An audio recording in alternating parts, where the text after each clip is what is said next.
So, have you ever noticed how like concert tickets are like either getting like I feel like they're getting way more expensive or they're getting way cheaper depending where you go and who you like. I have noticed that. It's interesting because like when people are saying like, oh, concert tickets are so expensive, it's like you're not going to the right concerts, Maybe right? you're not going to the Like, right concerts because I just yeah, bought tickets to go Bottom of the Hill in Oakland, which is closing in this year, sadly enough. that And I feel is like fucking tragic. it was like $25 a pop for each ticket. I'm like, that's pretty reasonable. I That think ain't that's a reasonable bad. price for a ticket, Oh yeah. you know. But then like I'll see like people going like dropping like, $300 for like nosebleed tickets at some bigger venue or bigger concert thing. And I'm like, man, what are you getting out of this? Like, You what are you got me doing for money? fucked up if I'm paying $400 for nosebleed sleep token tickets. Like that's crazy. God, Oh I my, hate sleep token. Oh, great. Oh oh man. we have another voice in here. Oh yeah. Today our guest is Charlotte from Cries of Agony. Yeah. Yeah. Hello, I everybody. do want to I Charlotte, have you watched the video of the dude ripping the fart at the Sleep Token show? No, but I've seen like videos of like the like because sleep token fans are like people who never really listened to metal before them, so they don't know how a concert works. So they're They like like the dropping idea of crowd it. surfers and stuff like that on Yeah. purpose, complaining about moshes. Yeah. I'm just like, I'm Yeah. like, No, there's dude. this really good video if you haven't watched it. Go look up Sleep Token New York City fart. It's so And funny. there's like a lull in the song and someone just rips So, this fart it's and it ridiculous. gets caught on like 8 people's feeds. Like it's It's not Oh my like one God. person. It's so good. And so there's this question because of everybody's got their phones out and at this yeah. at So the that great show. mystery is who ripped the fart at like Who the ripped the Sleep fart Token show in New at the York sleep City. token show? Yeah, man, because bro, you a legend. Like, Oh yeah. you just Yeah, like that. Yeah, there's like that. I remember like it was like probably like 3 or 4 years ago. Like someone pissed in like in the pit at like the garden show. yeah, And everyone's like, "Who the hell is the garden show pisser?" The yeah. garden show Hey, you know what, pisser. man? Like pissing in the pit's one thing. Farting in the show, that's everything. If you rip a loud one, like I've done it before. I've ripped a loud ones, but no one heard it because the band's playing. But Yeah. see, you can tell the person. The question is, did the person know the song, or did they not know the song? Like, were they a poser? Mm, That's the question. So they did not. Did they know when not to? Were they trying to rip during the lull, or were they trying to rip when it was going? I'm really curious. But that's maybe why they haven't proven themselves yet. they I hope shit they their did it on pants on the purpose. break. I hope so. That'd be awesome. Yeah, that would be Oh, really funny, actually. it is. It is. This is enjoyable. Well, Yeah. we're talking with Charlotte from Cries of Agony today. Cries of Agony. If would you like to just give us a quick, just give me like a few like 2 sentences describing Cries of Agony. Okay, and just imagine black metal but made with a Casio keyboard. Oh, so good. So Yeah, fucking good. How it should be. How it should be. How it should be. How yeah, it should very be. true. That's so Made with good. low budget. Yes. Yes. The lo-fi black metal, even more lo-fi Lo-fi than high. I Lo-fi guess. high concept. Yes. Yeah, Yeah, pretty Um. I much. guess. Yeah. Okay. Okay. All right. I think that's a good way to start. Well, why don't we, with that in mind, we're going to go ahead and do our opening, and then we'll be right back and talking with Cries of Agony and Charlotte here.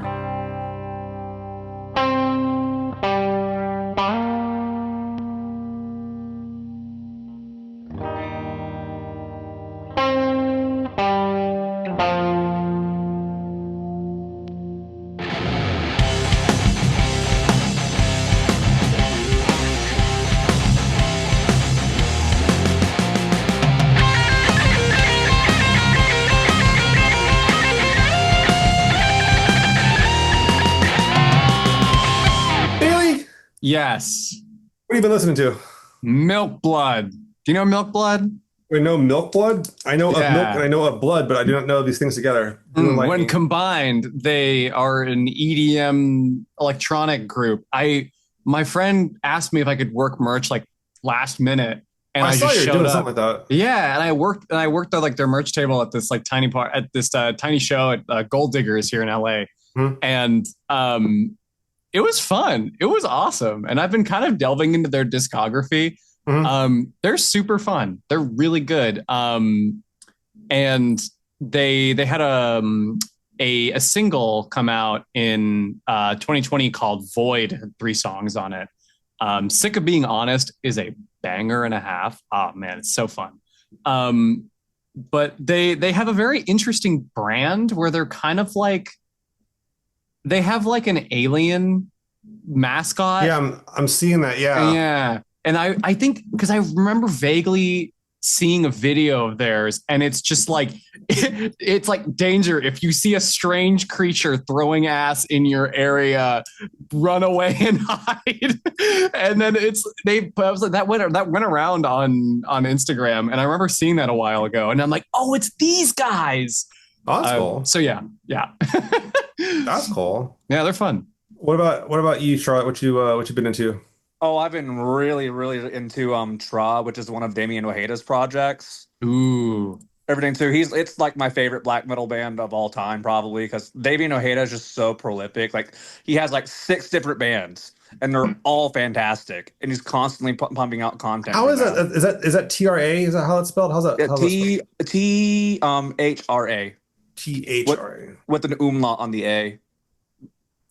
But like, Okay. yeah, it's written in a Yes. Kolang, whatever. So it's like his own made up language that's based in German. So I can't tell you the song Oh titles and the yes, album yes, yes, yes, yes, title. yes. Okay.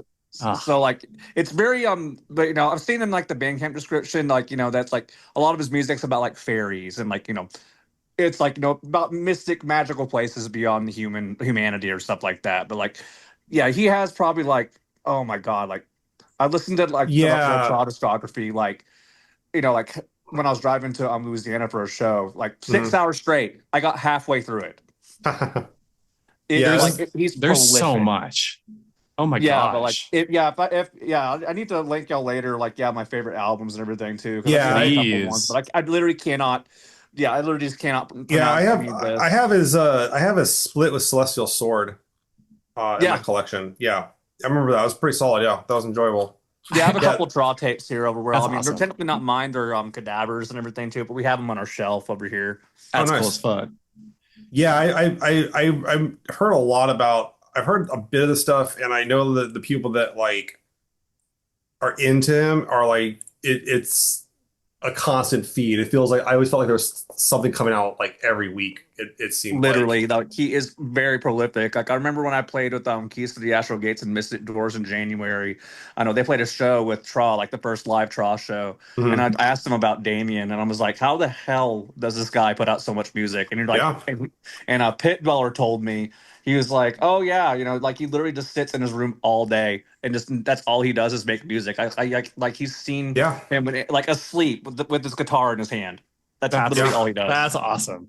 yeah. No, there's some folks, man, that are like that. They just get Ah, super prolific. And I wish I Um, was that prolific. Like God, it blows my mind. Like Damien Ojeda is like my favorite musician, probably. that's super cool. Very nice. And what about you, I John? What about me? I'm actually was talking about going to that show in at the bottom of the hill. It's coming. I think it's coming up in September, August, September. But that I'm actually going to see MC Chris, and he just dropped his new album King in Black. Ooh. And for those who don't know, he's like a nerdcore rapper. He was on Aqua Teen Hunger Force. Oh, He was Oh, on. sick. He was. really? Yeah, he's MCP Pants. Oh, Oh he my is. Oh, God. that's Yeah, awesome. yeah. Wait, Okay. that's sick. Yeah, yeah, and he's MCP Pants. He was on C Lab. He was Hesh. He's the famous line Hesh wants sex. He's been in a few things. He's done some work in Hollywood.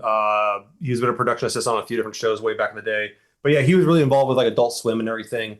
But he has quite a few albums out. And he's dropped his latest, The King in Black, which is kind of him trying to tie up. It seems like a lot of loose ends of his albums. It was pretty good. A lot of the songs are about various Marvel characters. All the titles are various like onomatopoeias from the comic books. So like the songs are called like Thwip Swing, Crash, Pop, Smash, Barap. His song Barap is about the Punisher. Twang, Oh yeah. Snick. Like it's all the different like onomatopoeias you would see on the page. To like characterize this is a pretty fun album. Actually, I was really enjoying it. It was a little bit different than I thought it was going to be, but yeah, I've been a big fan of his for a long time. Seen him live a few times. His most famous song was Fett's Vet, about Boba Fett and his Corvette. It was in like That's so it was funny. in a few. It was in that Kevin Smith movie. Was it Sam and Miri, or was it who made a porno? Was that one? That was that one, yeah.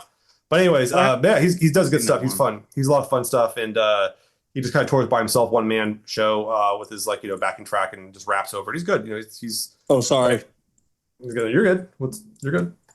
All right. So but yeah, that's good stuff. So the Cries of Oh Agony. no, no, I forgot. So I had to set my phone alarm.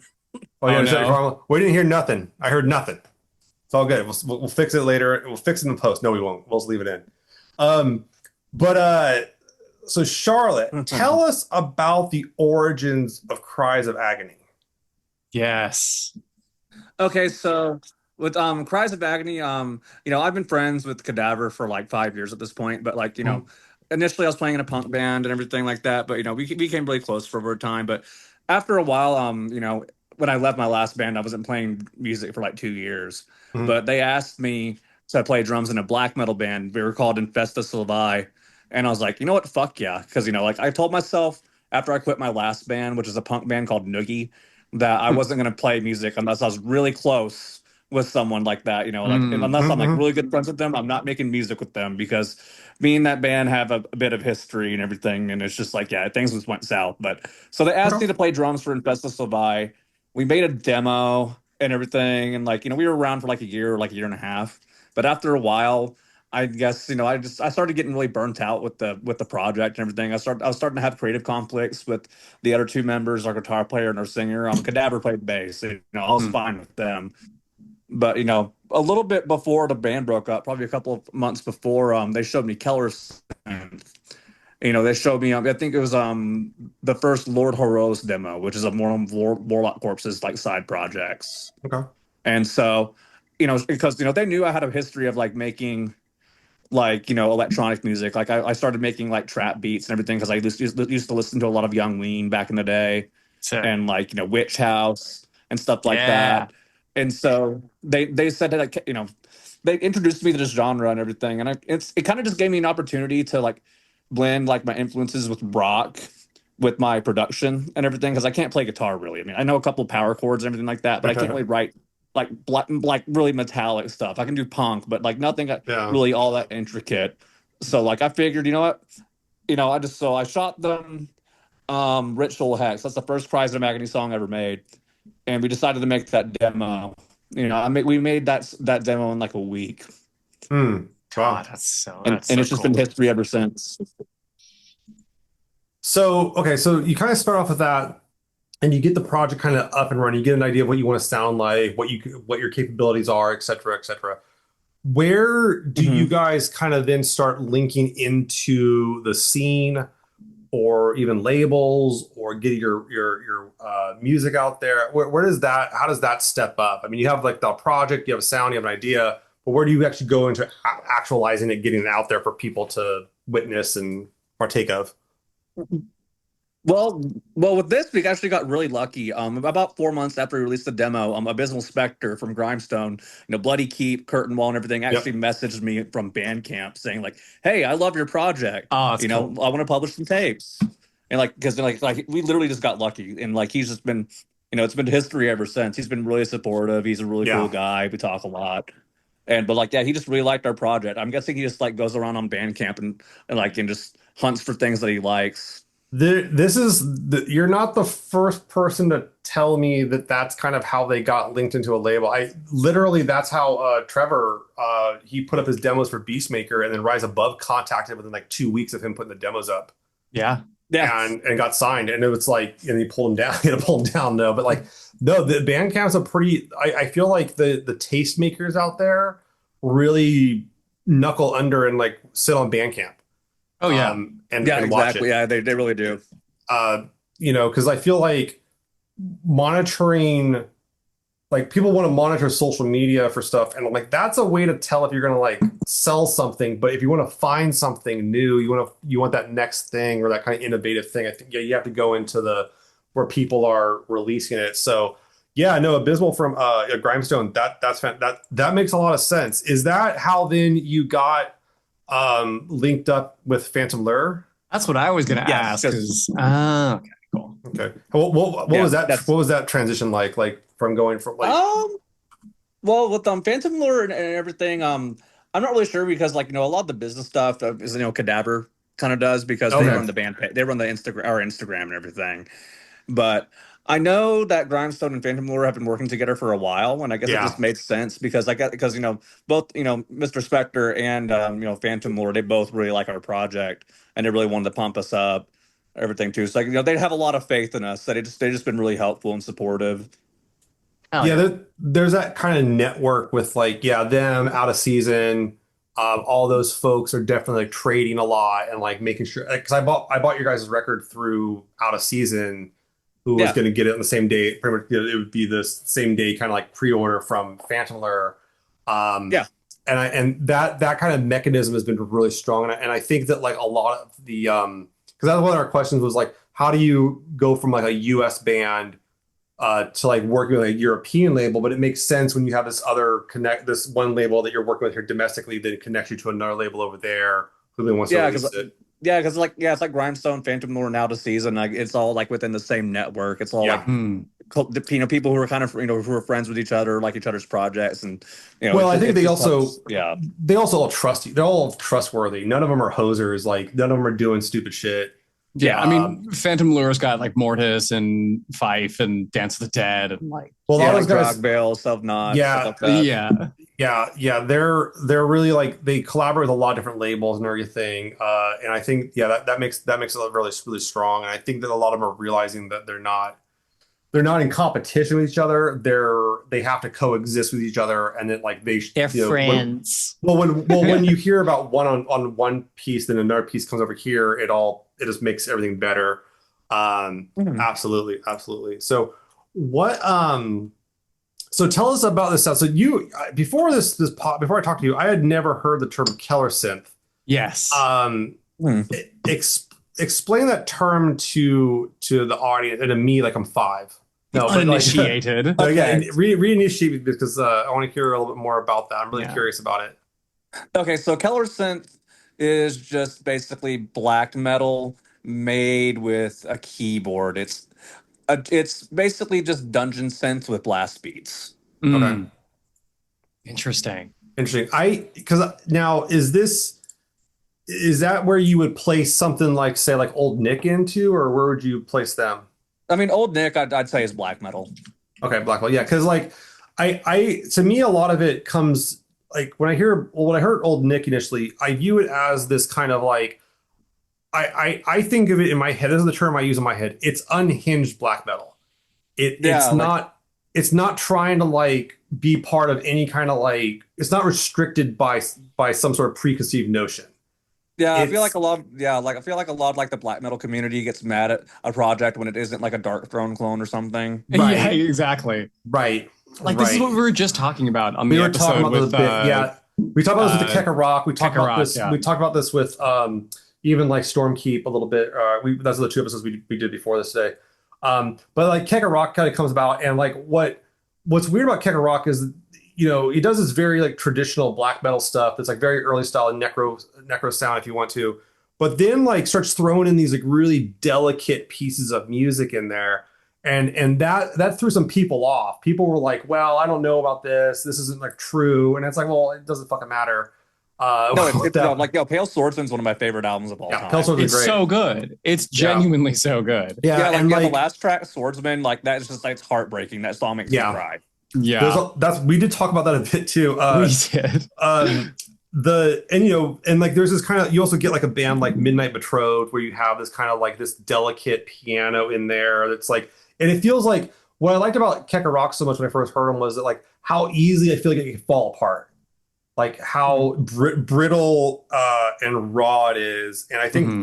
that's what's really interesting to me is like where previously with like if you're talking like quote unquote traditional black metal, it's like no, I have to be like as diehard as possible or like whatever. And it's like As well brutal, as like as just brutal and yeah, bleak as possible. And it's like I well yeah, no stay you in my don't. basement all day and I just listen exactly. to Dark Throne Exactly. and do rituals with blood. Yeah, Yeah, exactly. And it's like, no, we don't have to do all that. We can just kind of like play around the town. And that's why I thought when I first heard Old Nick and him throwing like toy piano in there and shit, I was like, oh, this is wild. Like he's yeah. trying something. They're doing something different. They're doing something new. And I think that's where with Keller Synth, I always kind of viewed it. I saw Killer Synth more akin to black metal than like Dungeon Synth, because Dungeon Synth to me always came off as more like it comes off as very like lo-fi. It's not trying to be too over the top in your face. Yeah. Where like Cries Agony is in your face. Like it's fucking like Yes. it's vocally aggressive at points. Whether you like it or not, I was aggressed. And but I was aggressed and I was liked aggressed. it. I It was was great. I was aggressed. Yeah. And but it's interesting thinking about that kind of element of it, how much it kind of picks up here and such. So I'm always interested in hearing new terminology, new genre like names and what they mean and such. Like, so I really appreciate you taking the time to explain it to us. Yeah. Yeah, because I think because Keller synth, like, it's the Keller is like the German word for basement, so like basement synth. It's just and isn't basement like just isn't like dungeon like means it's kind of like synonymous with basement. That's fine. Basically, yeah. Sort of, yeah. Sort of, yeah. The I do have a question though. I just want to say there was that style in LA when I was living there, the bedroom synth style, Yes. like which was like Yeah. basically like make all your synth like Geneva Jacuzzi type stuff, where it's very simplistic music, but then it had high concepts, and the idea was Yeah. like you were composing these really like interesting like these little like synth like things on your Casio in your bed while you're dreaming up what you're gonna do on stage, and then you go and actualize it and do some weird shit on stage. Every other person with an Arturia mini freak, it's just like Yeah. it's the same thing. Yeah. I mean, Yeah. great synth, but like But yeah, sorry to interrupt you there, Bailey. Go for it. no, you're so good. I was curious. So Keller synth is how you guys describe Cries of Agony. Now, what is I don't know how to is it Tanzel core? Is that tonsil core. tonsil core? Yeah. Is that the same thing or is it different? Well, I mean, because Keller synth and tonsil core are all invented by the same guy and everything. I mean, he's like a German fascist and everything. Yeah. Keller synth and tonsil core have very sketchy origins, but he's originally Unfortunately. it's like it's started in Germany, so like they're German terms. So tonsil Mhm. means dance. Yeah. Dance core. You would Yeah, I like, would 'cause, not like- I would not expect dance core to sound like that. But like it's like because like tonsil core like it has like a black metal aesthetic and everything, but like it's rooted in techno. Yeah. Yeah. And that's interesting because like that's one thing we Bailey and I've talked about a bit on the pod, and like I talked about I've always been fascinated by is the like when you go online and you have like, these like you can be black metal, it could be heavy metal guys, you could name any fucking genre. There's always some people like, well, it has to be like this, it has to be this, it has to be that. All those And people elitists. The elitist, right? Well, I don't even know if they're elitist because I don't even think they're elite. That's the problem too. I don't think they're elite at all. I think they think they're elite, but they're not. Elitist with quotation marks? Quotation marks, yeah. There we go. And or they want to be purist or whatever you want to call it. Yeah. Whatever And- the hell. Whatever that means. And so it's strange because like they limit themselves so much in their Yeah. case. Yeah, they do. That's kind Um, of my big gripe with a lot of the black metal community in general. Yeah. A lot It's of people. like a prison of your own design. It is. Yeah, it's like people like like people who go to like Berkeley and everything, and all they do is just like do jazz fusion. Yeah. And, Oh like, my everything has to God. be super technical. Everything has to follow a formula and Yeah. everything. Like there's like they know everything about music theory, but they're not really creative about it. Right. Mhm. Yeah, I know that vibe. Yes. Yeah, I talk about Bailey's heard me talk about this one, but I feel like I tell the story almost every third podcast, but like I went to go see King Diamond years back, Oh yes. and the opening band was Unto Others, My loves. who one of Bailey's favorite bands. And like these guys in front after Unto Others got off, like, man, those guys fucking suck. They were trash and all this shit, and just bitching about them hard. I would kill. And yeah, and it was like, why? Because they don't like they're not the same as like fucking King Diamond. Like they shouldn't be. Like you don't want the same band opening for the next band. It's gonna be really fucking boring. But like someone's got to like do something new and try something new, because like King Diamond tried something new one day, and guess the fuck what? You liked it. Like no one was sounding like Merciful Fate before Merciful Fate. So like that's how it works. Yeah, because especially it's like if you want to make like a really good album or like just make good art in general, you have to take risks. Yeah. Sometimes things can come off as goofy to others. Sometimes you'll be in the workshop and everything like that, and like one day like something will sound good, and then you'll listen back and you're like, oh, I gotta try something different. But you have to take risks. You can't just follow Yeah. formulas and just hope it hits. That's why I hate No, TikTok bands or whatever, because it's like, oh, what if Deftones was pop punk, and it's just like the most generic. Oh my that shit God. annoys the fuck out Oh of me. my God. Because here's the thing, Deftones aren't pop punk, and that's why Deftones fucking sound like Deftones and they're good. Yeah. Yeah, dude. It kind of like blows my mind. And I forgot to mention that Bailey on the podcast. I forgot to mention all the Deftone influences I heard in the Kecker Rock album. Oh my God. There's a lot of so Deftones much in there. There's a lot of Deftones in there. But anyways, oh my God. Be quiet and drive 3 winters away. I will say that was the name of an article I saw when I was doing research. I forgot what it was. I can't take credit for it, but it's really funny. What if Deftone? What if Kicker Rock was Deftones? I mean, but what if that's just corny, but black metal? But it's like, just let Deftones be. Let them be who they're going to be. Yeah, and that's and this is one of the issues I take with a lot of like the algorithmic like approaches towards music. Bailey's heard me bitch about this a lot with the book. Really, really good book I can't recommend enough, called Mood Machines. Talk about the rise of Spotify and how Spotify works and like what's kind of going on there. The TikTokification of music. Yeah, it's like, dude, it's like I see so many like new young artists and everything too. It's like they're in a band to be famous and everything like that. Yeah. Like they want to get their big viral moment so that way they can get signed to like Warner Brothers or something. They're not really into it for the sake of the art itself. They want their viral moment. They want their attention. Yeah, I mean, there's a lot of people that picked up a guitar to get laid. I mean, that's true. I mean, that's valid, but here's the thing. That's different from trying to make music to go viral. Oh, I see. Yeah. Okay. Not saying that's something that I've done. This is true because no. Okay. You're revealing a little bit about yourself there, Bailey. No. But no, I mean, it's really fascinating kind of how like people want to like tighten things down. And that's why I think like when I kind of discovered Grindstone, it really opened my eyes to what this could be or what we could have. And I always look towards that to see like new stuff and kind of, okay, this is kind of keeping me interested. And I'm not going to tell you I like everything that comes out. Like I don't. There's plenty of stuff that I'm like, you know what, that's not for me. I'm not going to play that because I don't enjoy it.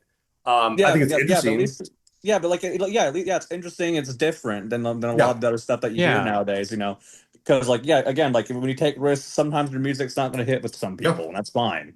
No, that's going to happen. People are not going to. There's going to be some people who don't like what you put out. No, there are several Judas Priest albums I will never listen to again. Like really, there's some I don't care for. Like, and it's not like any of the big ones. It's mostly stuff with like Tim and Nostradamus is okay. I don't think I want to listen to it again because there's other ones that are better to me. Like I'd rather listen to those. I just listen to Painkiller over and over. This fucking Painkiller rules. Oh, it's awesome. so good. It's so good. It's what the wildest thing is, like you're talking like a 15-year difference between that and Sad Wings of Destiny, and that's a spread. That's a evolution for real. Holy shit. With the same guys, with mostly the same dudes. That's fucking wild. Yeah, and that's why I think Judas Priest is the best band ever. Because they were heard it here first, folks. Rob Halford. Rob Halford. Yeah, you heard it here first for the 5th time on this podcast. You heard it here first for the 5th time. Ain't that just the way? Yeah, it's the way. So, what? Okay. Let's hear some hot take musical. I mean, if you want to do some hot take music opinions, I feel like that's where we're going with this. Or we could talk more about Cries of Agony. I did have a question. I did. Okay. I'm sorry, Bailey. I'm you should be. You're being so fucking rude for not reading my mind. I'm sorry, folks. Bailey dropped off the call. Go on. She's gone. She fucked off. She got sad and left. They've been sacked. No. But I did want to ask a couple things about Cries of Agony before we get into hot takes that'll leave us with stuff for the rest of the episode. But I saw that recently, this is about a week ago, you guys posted about an album coming soon. And I kind of wanted to ask a little bit about that. If there's anything that you could share about it, anything you're particularly excited about, anything that you're like, anything that you'd like to say? I'd love to hear about it. We're still like in the process of recording vocals and everything like that. Hmm. But because we both work full time, and we've all have our own things and everything like that. But we have about half the songs like recorded. Like all the instrumentals are done. Mhm. Like all of them are pretty much done. So it is going to come out sometime this year. Okay. And Yes, let's go. I'm really proud of it though. Like we've been working on it. Yeah, probably for about a year and a half. Oh my God, wow, hell yeah! Yeah. Is We Are the Evil Wizards gonna be on it? Yes, that's our single. Ah, That's the first single on cool. it. I Yeah, we're love that releasing another song's great. single very soon, actually. Nice. Ooh, good to know. I'll keep an eye out.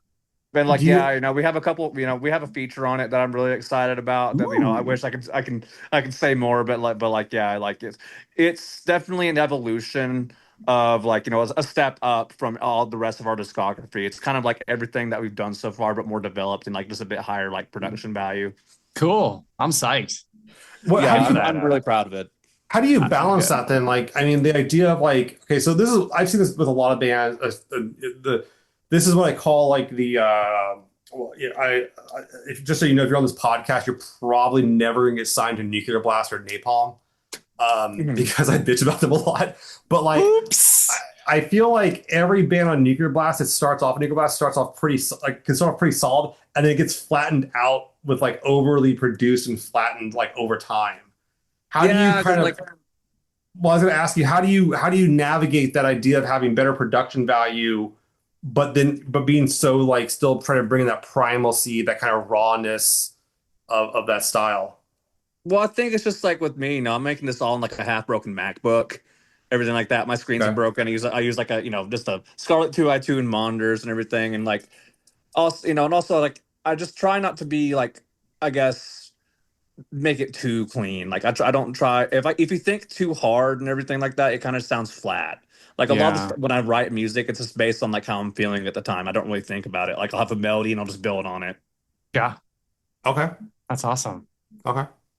Okay. Don't think Um, I fall into the trap of thinking too much about things all the time. And I know that it usually makes for some mediocre stuff, I will say. Yeah, and also like yeah, like like I'm just not really I try to really think outside the box too, because like during the process of recording this new single and everything, there was going to be a part where I sang at the end, hmm. but then like I listened to it and everything, and I'm just like, ah, this isn't going to work. Mm, But like Okay. that's I too try to bad. throw out, I throw things at the wall, and I kind of just see what sticks. Hey, you tried As, something, right? as you show us your wall on camera. Yeah. You see See these Oh, retro this right hippies here. This hippies stuck. poster, and like yeah, yeah. our apartment Oh, is filled with posters and Oh, very shit. cool. that's cool Okay. as Is fuck. that the corner over there where you go listen to Dark Throne and Cry, or No, that's where that's our cat tower. oh, is your cat tower? Oh, Okay, so you let the cat. Okay, I figure. I mean, the whole yeah, that makes sense with like Fenris and everything. The cats that actually makes a lot of sense. is that a Um, chainsaw on your couch? Oh yeah, it is. We used this for a photo shoot recently. Oh, that's Yeah, sick Armor. as fuck. Oh, that's Oh cool. my god, hell That's yeah. a tiny chainsaw. Oh, yeah, it's like a little Portable electric chainsaw. one. Huh. yeah. Yeah, so it's like you can see like the cord on it and everything Yeah. Oh, too. But classic. like Yeah, yeah, yeah. we just borrowed it because like we You just need something. You just we just needed Take something. that on the We saw plane. it in like a cemetery and everything too. And like Oh, uh, sick. so it's Oh, I like saw we're those just like bring this pictures. chainsaw. oh, I very saw that cool. one picture you guys shared of you guys sitting next to the with that M audio keyboard and like sitting Yeah, next to the grave. Oh, it's such a good picture. It's so good. yeah. Our friend Daniel shoots pretty much like all of like like our promo videos and everything, and like Mm. he shot our Ooh. music video, and on the back of the Cries of Agony LP, that was a Polaroid shot by our friend Alexis. Oh, But cute. Daniel's has been like working with us for most of our stuff. Other than that, Cool. Very That's cool. awesome. Um, so what is that's kind of asked then like where do you like kind of with this project, so you're evolving and you say you kind of do it on a whim. Do you have any kind of like vision for it? Or is it just like in the moment, knock it out? well, I mean, I do have a vision for it and everything too, because because I am a big I do listen to Keller Synth. I love Warlock Corpse Yeah. Mhm. and Yeah, I everything, got and like various other I'm a big Witch House fan as well. But like I just want it to be like still very metallic, but also like have like different things that kind of throw a curveball in it. Like Mhm. we have like stuff with like hard style in it and everything. Like I Oh, want it to hell yeah. be just like just very progressive. but Yeah. also like fun, like because we're definitely black metal adjacent and everything too, but like like I'm not like trying to be like an edge lord or something. Yeah, that always can be an issue. Is everybody wants to be harder core than the last person or whatever it is. Yeah, Um, but like I just want to make something that that I've always really wanted to listen to, really, because like because I love like a big influence of mine is Drain Gang and Yeah. everything, and like the whole Witch House era. Crystal Castles is like one of my favorite bands of all time, oh and I yeah. want to I love combine. Witch House. Yeah, like, and I just want to combine like everything I like and everything, and just make something unique. Because I still mostly listen to rock and everything too, but I have a great love for electronic music. Hmm. Yeah. That's cool as fuck.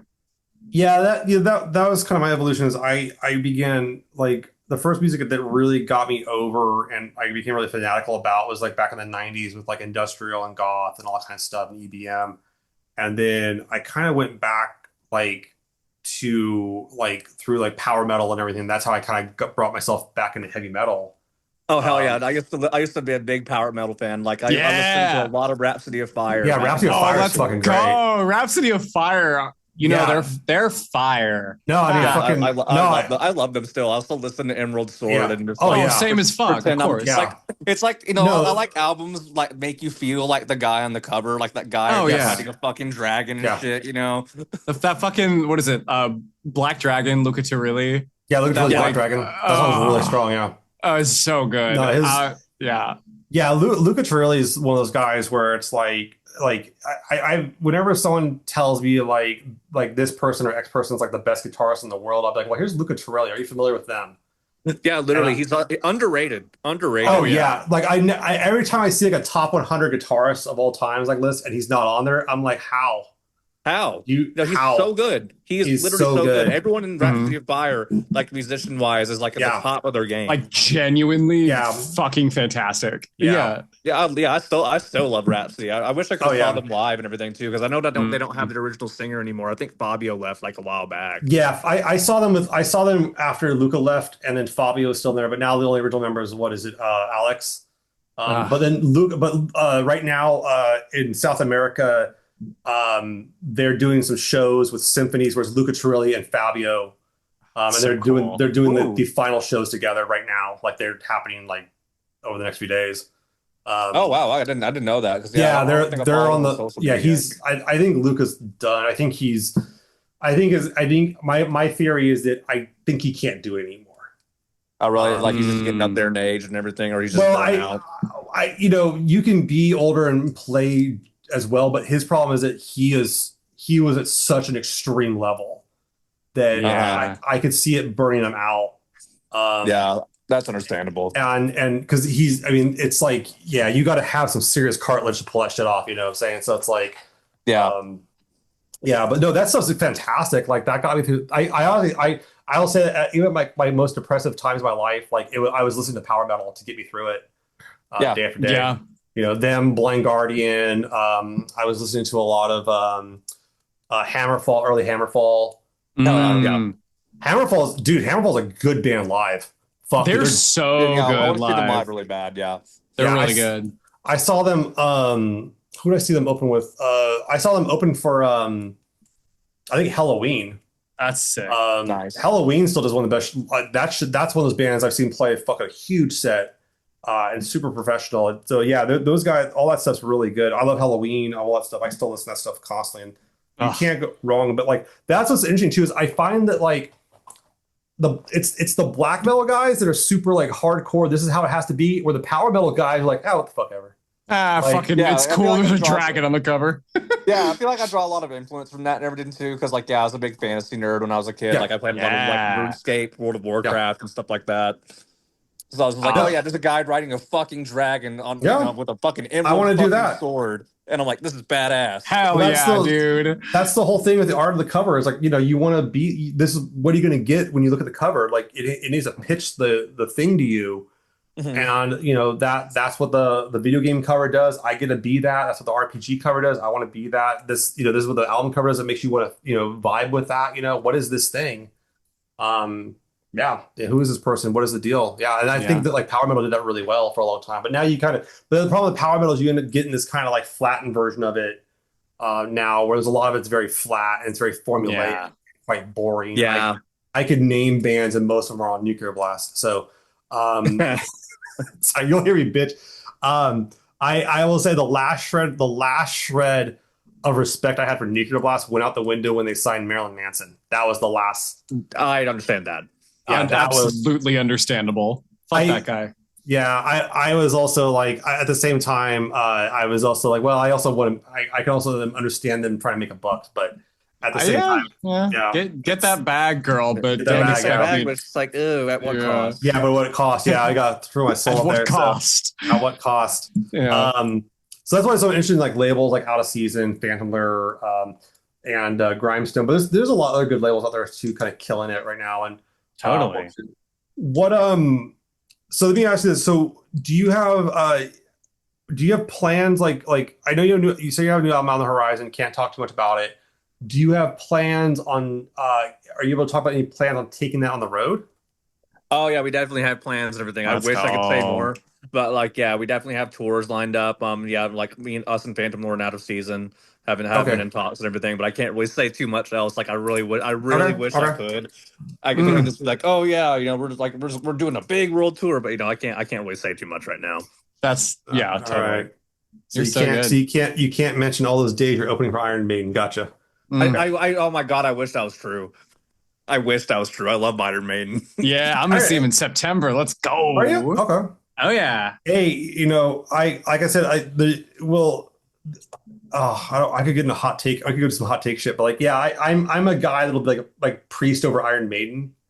Yeah, Is kind of that's my thing. valid. And Bailey and I've had this conversation, if you know, because Bailey was originally like very Iron Maiden, pro Iron Maiden over Priest, and I don't know if I convinced Bailey, and I don't want to speak for Bailey, but like the idea was that like I think Iron Maiden figured out their deal early on and nailed it, and they keep Yeah. on nailing it, but I don't feel there's been like an evolution of Maiden.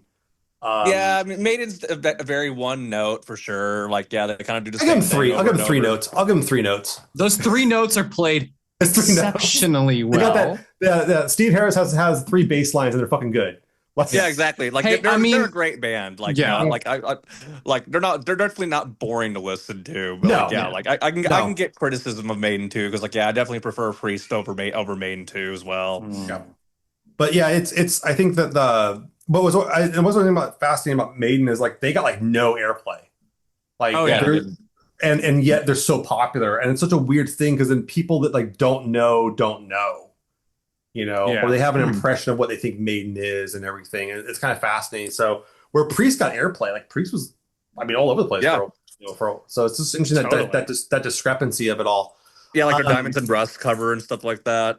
oh yeah, oh yeah, man. Dream Deceiver on the Old Gray Whistle Stop is still one of the best live performances ever. So good. Yeah, Yeah, there It's so good. that performance is amazing because you get to see from like basically blues up into like heavy metal and the evolution yeah. of it in one song. And not a lot of people can pull it off, and here they do it when they're young. God, we're getting so off topic. We're supposed to be talking about Yeah. Cries of Agony. Cries of Agony. What is this? So okay, I have a question too about aesthetics. So tell me about the aesthetics that you kind of go for with this, because I mean, like obviously, like it's obviously the kind of got this black metal element of like you guys are in corpse paint. You have like the witch hat stuff.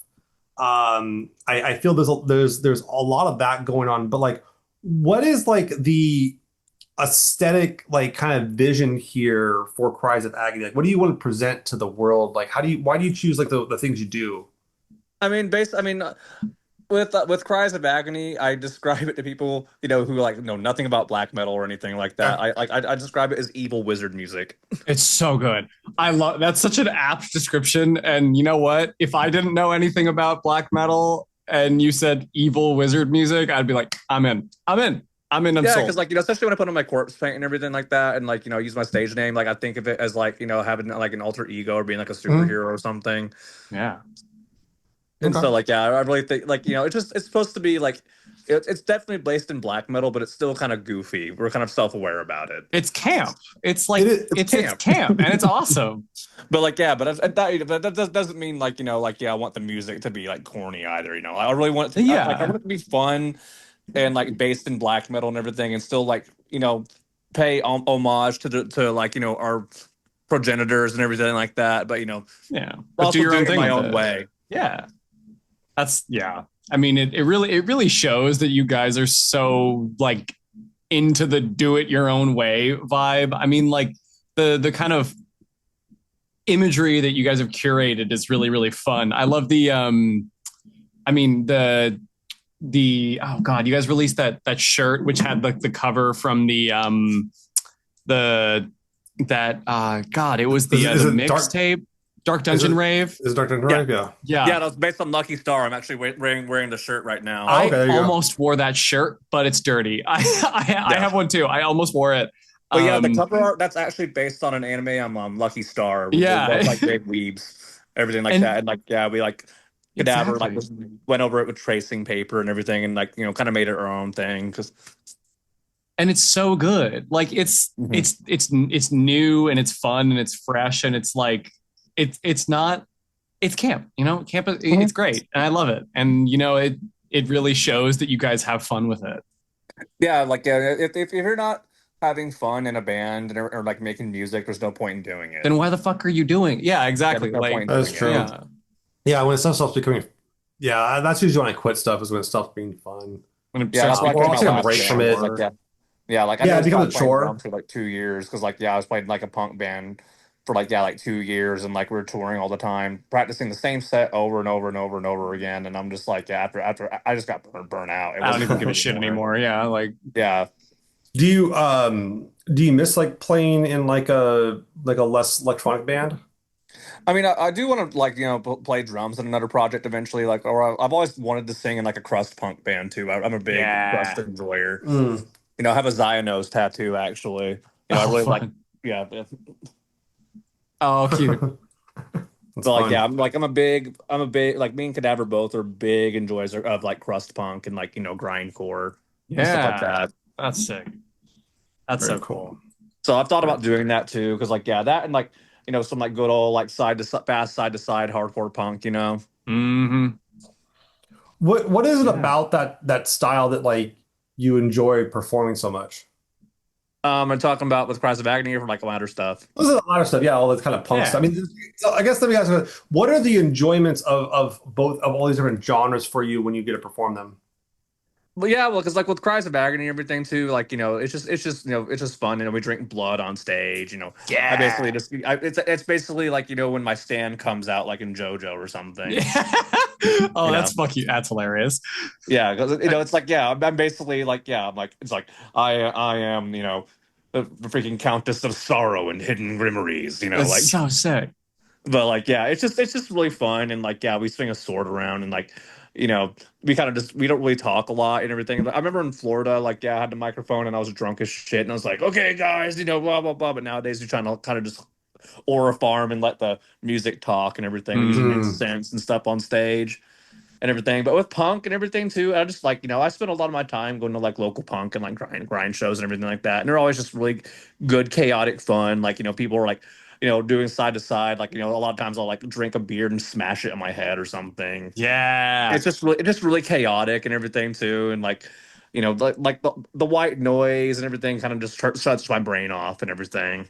And that's Mm. what I mean, that's why we love shows, right? It's like it's just like you just can get to let loose and have a good fucking time, right? Yeah, because like especially like yeah, like when people complain like nowadays, it's like oh like I don't go to concerts anymore because they're expensive. Meanwhile, like you can go to Oh, like a local punk show for like yeah. $10 and have the time of your life. Yeah. Exactly. Yeah, there's been a lot. There was some those articles this last week that came out that were talking about why go see live music. I mean, seriously, like people like genuinely asking that. Like Um, like that literally like you can literally just go on Instagram and like find a local show. Like it's not Yeah. yeah, hard. yeah. There's a lot of like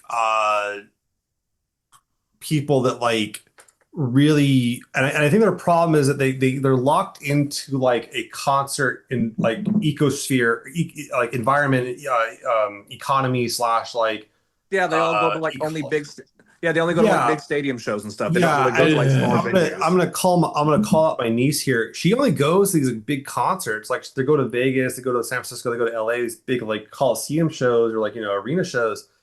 And I'm like, go to other stuff. I was like, you were in band, like in high school, like go to that kind of stuff. There's tons and tons Yeah, of music literally. out there, Like even you like in know? DFW and everything too, we have a rich music scene and everything. I go to a venue called Rubber Gloves all the time, and very rarely does a show like over $10 over there.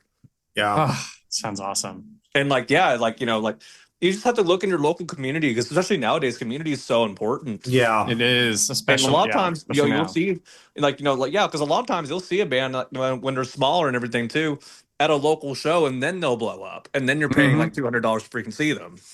But then you get to Yeah. say, "Oh, I paid $10 to go see those guys at a bar one night." Like, and then it's Yeah, yeah, No, yeah. yeah, and you'll see some people before everybody else gets to see them. Yeah, there's some people that really hate concerts, and there was like there was some art. I kind of wish I could find them, but like people like really complaining about the concert going experience, and it sounds like you just go to shitty shows. It sounds like yeah, you exactly. go to You just go to maybe crappy maybe the shows. shows you go to suck. yeah, maybe Like, the shows you go to suck. It's like oh yeah, like you're paying like yeah like $200 a ticket and like $16 for like one pint of beer. Like yeah, Fuck. no wonder you don't want to go to a concert anymore. You You're know, going to it the wrong was places. That's why I don't go to yeah, House of Blues anymore. Because House of Blues, yeah, I got free fuck tickets House to of see. Blues. Yeah, the only reason I went there recently is because I got free tickets to see Silver Sun Pickups. My brother and I loved that band Oh, back that's in the funny. yeah, day. And but like yeah, yeah, I paid $16 for a beer, and I'm like, fuck this shit. I'm never yeah. coming That's back. yeah, Now I went to years hard back. pass. I went in 2016. I went to Psycho Las Vegas up, and I was at the Hard Rock. And Hard Rock Hotel has like three venues in it. There was like one by the pool. There's one called Vinyls, a smaller one, and there's like the big concert hall. What's weird about them is each one's owned by a different company, and so Oh the really? prices of yeah each venue in Hard Rock's more just like they own the building and then they lease out each thing to different companies. And so the what was weird is that like if you went into like if I went into like Vinyl, which was like the smaller place, pretty kind of like not too big, not too different than like say where Bailey and I went a while back, is kind of a smaller venue. You know, I got like a mixed drink there for like $9, right? Not That's not too bad. bad. So, that's not too bad, No, right? For that's like not a Tom bad. Collins like that. But then if I went over to the Tom big venue, Collins. Tom Collins, if I went over to the big venue, a fucking Bud Light was like $18. Are you kidding me? That's Oh, robbery. That's yeah, and fucking it's like, robbery. and so you're just like, what the fuck? Like, you know, so guess which venue I hung out in there the most? Like, The you one know, with the which one? $9 cocktail. Yeah, I was $10 cocktails for the price of two beers. At this other one, I could go and have fucking two mixed drinks. Sounds like a good plan, right? And Yeah. so it was a lot easier to hang out with the bands and all that shit. So it's just like, it's like, what are you really paying for? And I feel like a lot of people, they just don't know better. Yeah, they really don't, honestly. Because like I feel like especially nowadays, like the with the advent of streaming and everything too, music is heavily commercialized. It's like consumed like a product, really, rather than like viewed as like an art or something. It's like something for a quick Yeah. dopamine hit, you know? Yeah, Yeah. yeah, people, I mean, I have my issues with like, and don't get me wrong, I've had issues with people acting the fool at like concerts and shit. And, it's kind of a weird thing. We can always talk about, I think one of the greatest moments in music history in the last 10 years was when Rob Halford kicked that phone out of that dude's fucking hand. That was Yeah. amazing, you know? And, it's just like because people act ignorant, they get stupid, they think they get entitled. I think that's a big problem. I think it's just a broad cultural issue is that people are like, well, I paid for this, so I should be able to walk in the door and act however the fuck I want. Yeah, Yeah, when so like no. what's It's like, y'all's no. yeah. But like yeah, what's y'all's opinion on the Indent Banana Man incident? Oh, the Banana Man. Okay, now we get into some hot talk. Okay, the Banana Man incident. Okay, so for those that aren't familiar, I just want to go over and what was the name of the band? End it. End it. End It, Yeah. right? And that's like a hardcore band, right? Yeah, because like yeah, and I'm a fan of hardcore as well. Like Spies. Like one of Yeah. my Okay. favorite So bands. hardcore is like, to be clear, if you're going to an underground hardcore show, you're signing up for like there's like etiquette. Yeah. Those guys have an etiquette, and wasn't this up in like was this in Toronto? Something like that Something too. like that, right? I saw r/hardcore and everything too. Like yeah, people just It arguing was in about Baltimore. it or shit. But yeah, it was in Was it Baltimore. Baltimore? Oh yeah. Okay. So it's Baltimore. So yeah, Boy, it's Baltimore's fucking Baltimore. Baltimore. Um, this was says as in Toronto, Canada. That was the incident. Oh, On the June 5th well. show in Toronto, Canada, Baltimore Heart. That's where ended from Baltimore. The band's Oh, Baltimore. Oh, okay, right. okay, that makes sense. Okay. So in Baltimore, I'd be like, well, you fucked up by wearing a banana suit in Baltimore. But Yeah. Toronto is a different story. Toronto's Now, different. Oh, whoops. What here's my opinion is, so for those who don't know, basically this guy goes to the hardcore show in a banana suit, and the lead singer for the band is like, look, we're just gonna address this dude. He says, Banana Man, what the fuck are you doing? You don't get rewarded for basically like, showing up like this, like, and get like, a bunch of spotlight. And now I'm telling you, now everyone here has to kill you. And so he kind of sicks everyone on the guy. Yeah, and there's like pieces of his suit going everywhere and everything. Now, I would go to like some punk shows when I was younger, and there was this band called the Good Old Boys, and the Good Old Boys were known for like their stage antics. Like the lead singer, or there was two singers, I believe. One would often walk out wearing nothing but a strap on. Love it. But they were also known because they would go to like the local like thrift store or Goodwill beforehand and buy out all their stuffed animals. And they would then, and they would toss the stuffed animals in the pit. Oh, that's cool, actually. And That's fun. It was fun and also dangerous because one, you're having a lot of fun ripping these things up, but then you start realizing that like the stuffing they're filled with is very slippery on the floor. People were busting their faces. Yeah, so you're like busting your ass and shit, right? It's pretty good. But like, that was what you kind of signed up for when you went to see them. So I feel like if you're showing up in a banana suit, why are you wearing the banana suit? Well, you're wearing it because like you're like, all right, I want to be silly today. Like, I don't think you're trying to make a political statement, but you're trying to stand out or be like, hey, I'm gonna be the banana guy, and everything. And then so when someone points you, I think that the lead singer pointing him out is. I think you called the guy out. I think telling him to kill him was a different. I think like that's a little bit over the line where he's like, now you should like openly be aggressive towards this person. Yeah, that's a little bit different. But I'm like, dude, you're doing this for some attention. I understand. It's like a 50-50. I can understand why he called him out and everything too, because it's attention seeking. Like you kind of just wanted to go there so people can take pictures of you and be like, look at the banana guy. Right, I'm that guy. Yeah, I want to be that guy at the show.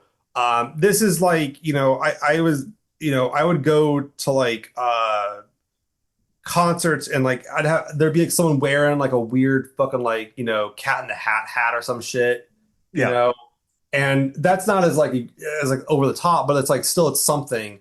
But wearing a whole banana suit, it's like you're head to toe. It's something you can't really take it off because once it's on, and like you're bright fucking yellow, and so it's like you're trying to be noticed. But now it's like, okay, this guy's like, you want attention? Well, I'm going to have them give you all negative attention, flat out. Yeah, the good old hardcore community.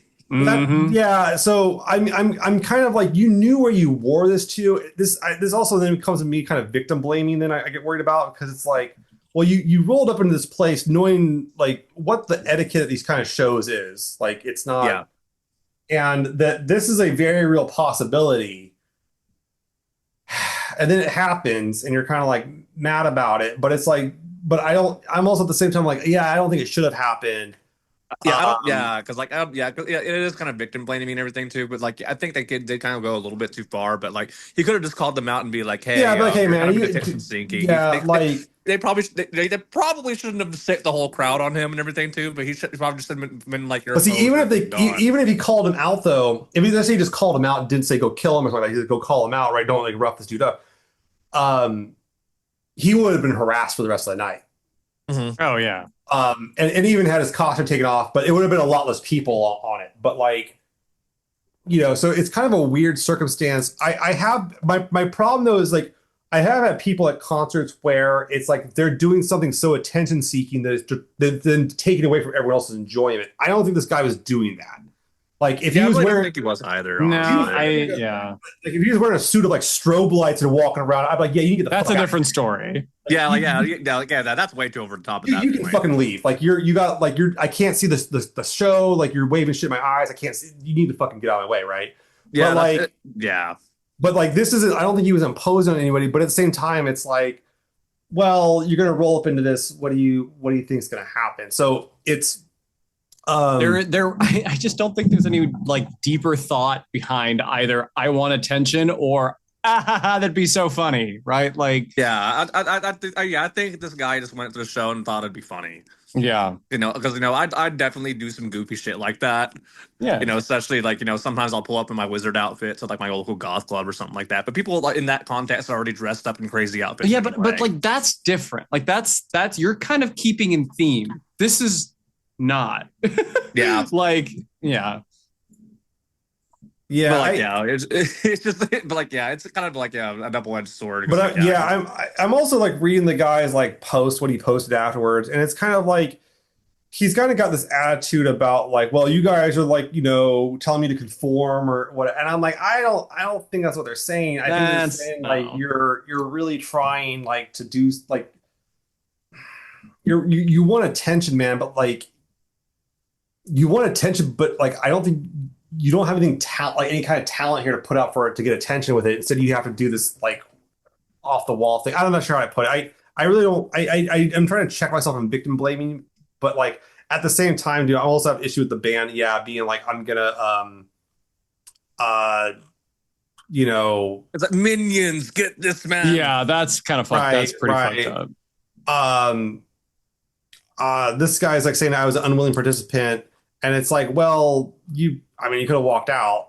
You could have, Uh, yeah, Yeah, so I feel like it's kind of a weird circumstance here. I'm not really sure how to like where to go with it. Yeah, yeah, that's my complex take. I don't know. What about you, Bailey? What's your thoughts no, on it? I mean, I'm with you, right? Like, I just there's some things you maybe shouldn't do. Was the reaction warranted? Probably not. Is it fucked up? Yeah. Yeah, So it's like it's just yeah. I yeah, and hardcore. What's weird about that is hardcore is like a yeah. genre that like really has prided itself on just being like you come like as you don't Come try to as you dress up. are, You right? wear a yeah, come as you are, t-shirt and some pants.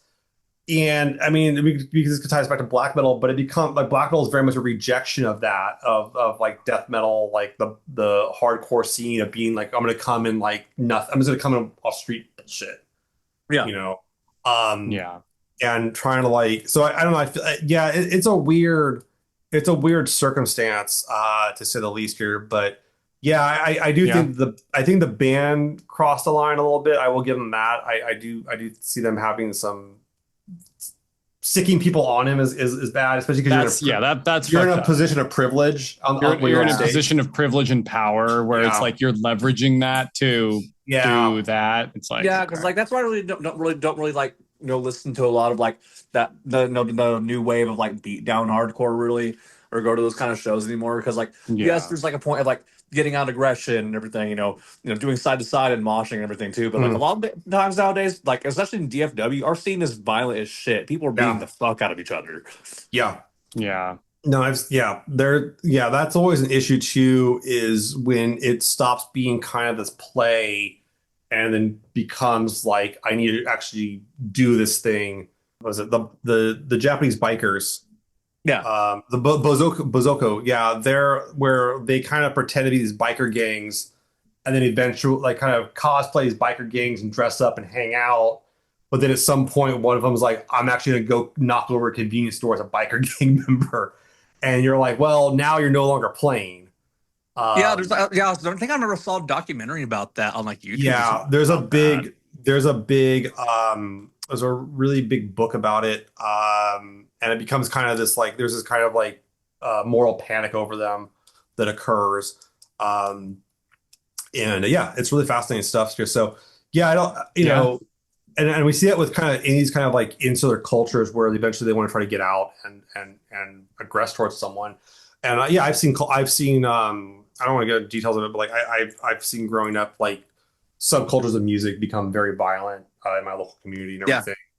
Yeah, because Where like over here, yeah, because like over here, especially in the hardcore scene and everything too. Like, do you remember and if you listen to hardcore, like Fubu guy, no, what's everything too. that? Well, he was just a guy who went viral. I think he's went to like I forgot the festival's name, but it's like a big hardcore festival in Oklahoma. But he's actually Mm. from our local scene, everything too. And this guy is literally just known for beating the piss out of people. Like I saw a video of him just Oh yeah, knocking man. 2 people out. Yeah. Yikes. Yeah, there were some guys like that here locally that would show up to show. And you're like, all right, fucking party's over, guys, or we have to bounce them before they get in.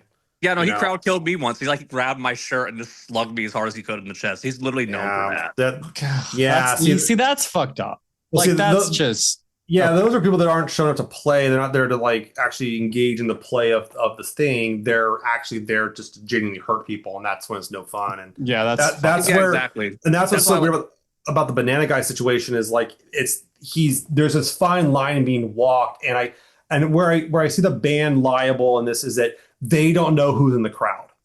Yeah, exactly. Especially with hardcore nowadays, like it's extremely Yeah. violent. Yeah, there's some guys there. They're just there to be a fucking dick, and so yeah, that sucks. But Yeah, that's why I like side to side shit better. Yeah.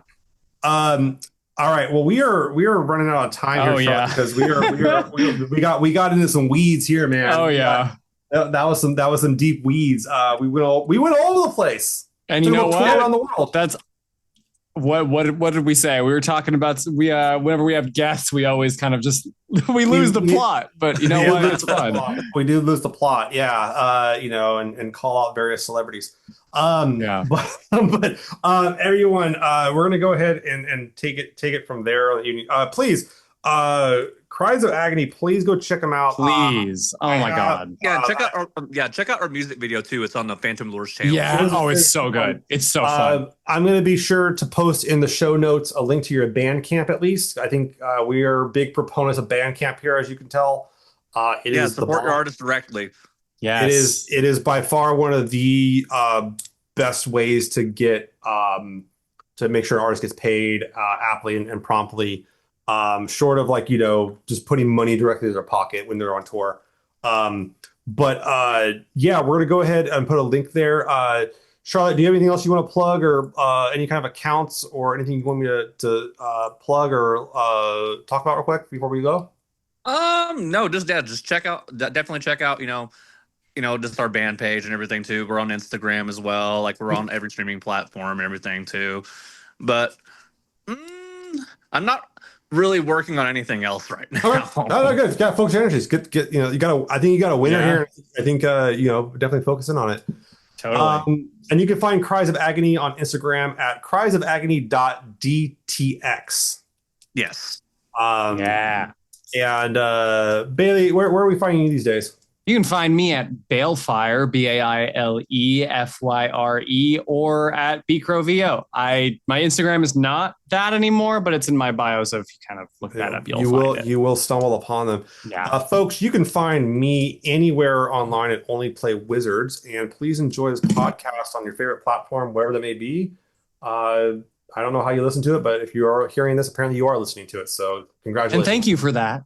Thank you very much. Charlotte, thank you very much for hanging out with us today. This was awesome. Thank you, Charlotte. Yeah, I had a really good time. Oh, good. All right. That's cool. what we like to hear. Well, everyone at home, we're gonna take off, and we'll be back with more of the metal in the future. You guys have a good night. Later. Bye. Later. Bye.